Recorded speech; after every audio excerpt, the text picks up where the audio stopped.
Vou ter a honra aqui de conversar com o João Vitor Xavier, está aqui já no telão, que é apresentador do CNN Esportes SA. Boa tarde, meu caro, muito bem-vindo aqui ao 360 ao vivo aqui no fim de semana. Como é que estão as coisas por aí, tudo bem? Boa tarde, Yuri, tudo bem? E você? O assunto movimentando muito em Belo Horizonte. Eu falo aqui da redação da Rádio Itatiaia em BH.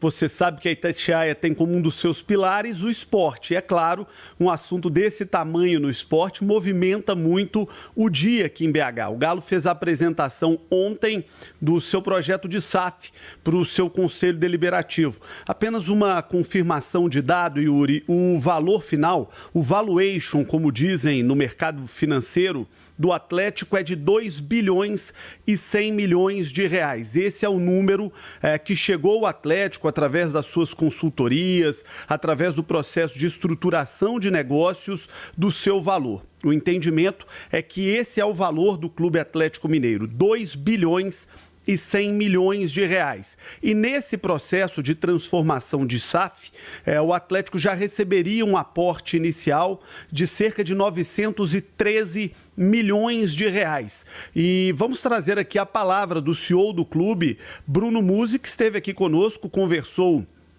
com a CNN a respeito desse processo e de como vai se dar a transformação do Galo em SAF e o que vai ser feito com esse recurso inicial a ser aportado no clube.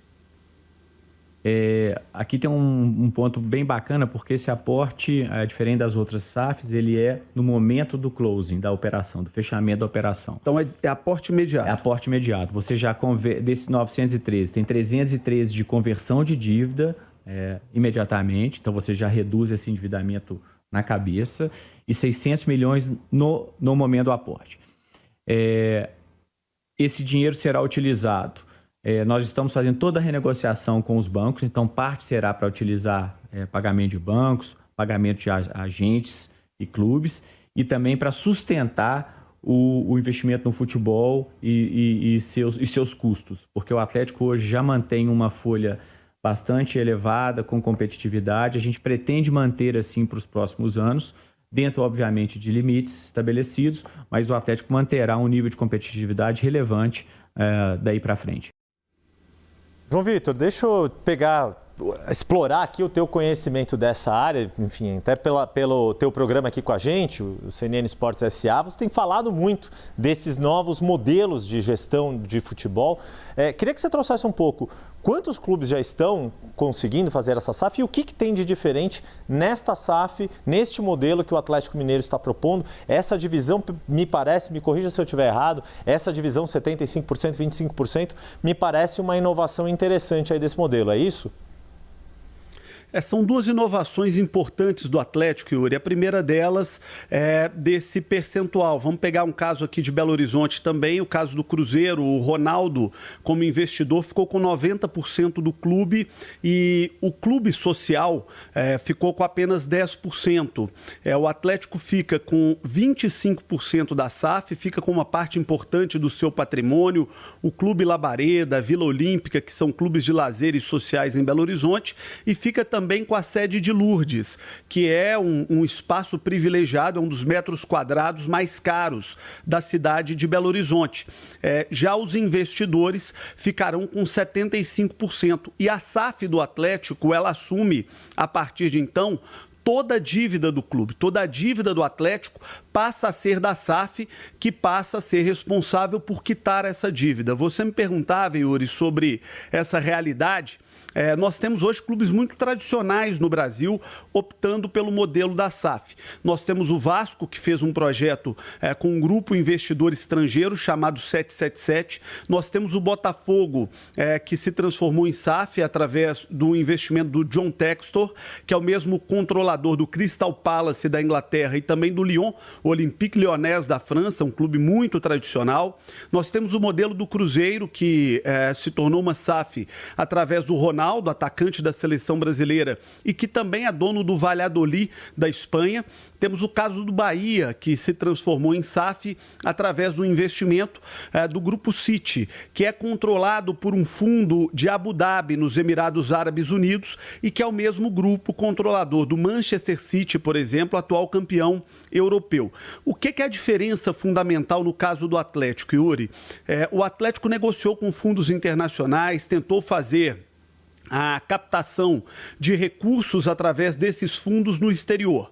Só que sempre esbarrava numa questão: o controle do clube, da gestão do clube. E o clube optou por fazer uma SAF local, digamos uma SAF mineira. O Atlético abriu essa possibilidade de formação desse fundo de investimento para empresários mineiros. E aí, até o momento, cerca de 10 empresários mineiros se colocaram à disposição para fazer aportes de diferentes níveis de investimento. Dentro desses aportes estão aportes de empresários que já compõem hoje o quadro de gestão do Atlético, como, por exemplo, Ricardo Guimarães, que é do Banco BMG, como Rubens Menin, que, dentre outros negócios, é controlador da CNN. Esses empresários já fazem parte da gestão do Atlético, eles já ajudam o Atlético há algum tempo, eles continuam como acionistas e outros empresários estão aportando também recursos. Então, no caso do Atlético, como estão dizendo aqui, é uma SAF com o coração atleticano. É uma SAF em que torcedores do Atlético foram convidados para participar, todos eles empresários, todos eles investidores de outros setores, e com isso o Atlético não precisará mais de recursos de fundos internacionais e deixará com isso de ser controlado por controladores externos. Será controlado pelo grupo que já faz parte do Atlético e por outros empresários que vão participar, aportando mais recursos no clube. Pois é, eu ia te tocar nesse ponto, né, do quanto tem um vínculo aí forte por serem torcedores, né, empresários que já são torcedores, que já têm um vínculo muito próximo com o Galo, e é um time que tem despontado nas competições nacionais e internacionais nos últimos anos, prestes a começar a jogar para valer na sua própria arena. Enfim, tem toda aí tem um enredo que foi traçado até se chegar nesse momento, né, João Vitor? Agora, esse modelo de SAF, me lembro em algumas conversas, até no Congresso Nacional, quando o projeto estava em discussão e foi transformado em lei, muita expectativa em torno de profissionalização do futebol. E aí, perguntando para nós dois que gostamos do futebol bem jogado, né, a gestão faz a diferença para um bom jogo, no sentido de um time bem gerido, com as contas em dia, conseguindo ter uma visão mais atualizada de como deve ser o futebol, isso se reverte em bom resultado, em bom desempenho no campo, uma melhor capacidade de contratação de jogadores e, ao fim e ao cabo, independentemente de qual time cada um torce, o futebol brasileiro tende a ganhar à medida que esse modelo avança, né? Você tem total razão, Yuri, e esse é um acúmulo que eu já posso trazer aqui do CNN Esportes SA, todo domingo às 8h45 aqui na CNN, que é dessa discussão do caminho que nós vamos levar o futebol brasileiro. Nós acostumamos durante muitos anos, Yuri, com um futebol que era semi-amador, né? De profissional tinha um nome, mas na prática era semi-amador. O Atlético ontem, na apresentação desse processo da SAF, fez uma explicação, trouxe a público o caminho para essa dívida do clube, que é de quase 2 bilhões de reais, de 1,8 bi de reais. O clube se perdeu em contratações ao longo da década passada. O clube paga até hoje, por exemplo, Yuri, o Ronaldinho Gaúcho, que foi campeão da Libertadores em 2013 pelo Atlético. Há poucos dias, o Atlético teve suas contas bloqueadas por dívidas com o Ronaldinho Gaúcho, que jogou no Galo em 2013 e que em 2014 já havia deixado o clube. Então essas dívidas foram se acumulando ao longo dos anos e com isso, né, tem aquela máxima de que juros em cima de juros são uma força monstruosa. E o Atlético sofre com essa força monstruosa, porque gasta todos os anos cerca de 200 milhões de reais para controlar a sua dívida, para a sua dívida não explodir. E com isso, a partir de agora, com a SAF sendo colocada de pé, o Atlético consegue pagar as suas dívidas, a SAF fica responsável pelo restante que sobrar de dívida e não mais o Clube Atlético Mineiro, né, fundado há mais de 100 anos. A SAF, essa holding, fica responsável por essa dívida e, a partir daí, o Atlético terá uma condição de caixa muito melhor. Nós vimos agora há pouco o CEO do clube falando aqui. Isso era impensável, Yuri, há poucos anos no futebol. Normalmente o presidente, o diretor de futebol, os responsáveis pelo clube eram torcedores, pessoas ligadas ao clube, mas nem todos com ligação com o mundo da gestão, com o mundo corporativo. Hoje os clubes buscam esse novo caminho.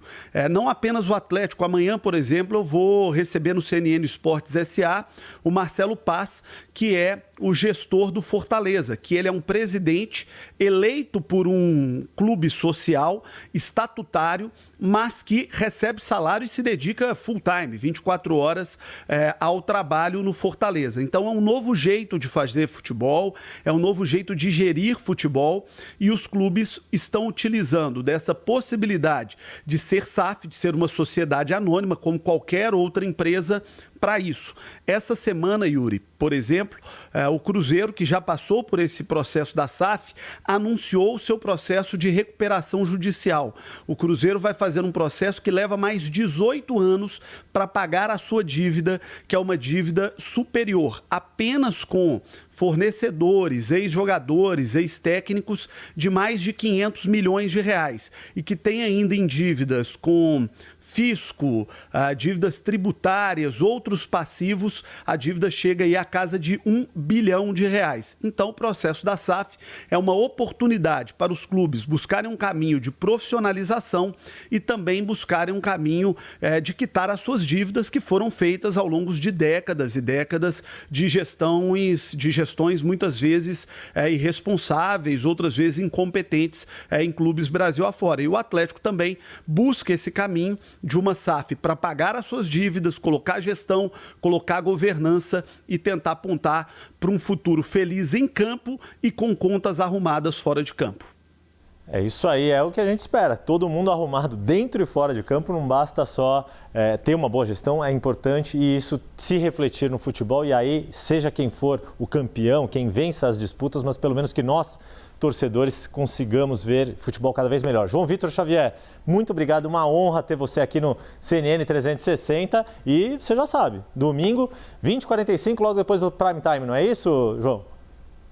Isso mesmo, e amanhã com o presidente do Fortaleza, o Marcelo Paz. Eu chamo a atenção para essa entrevista, viu, Yuri? O Fortaleza hoje é um exemplo de gestão no Nordeste do Brasil, com uma receita enxuta, mas um trabalho muito competente, está conseguindo atalhar caminho e chegou 2 vezes seguidas à Copa Libertadores. Aí tem o grande técnico Vojvoda. João Vitor, obrigado mais uma vez, meu caro. Um bom fim de semana para você.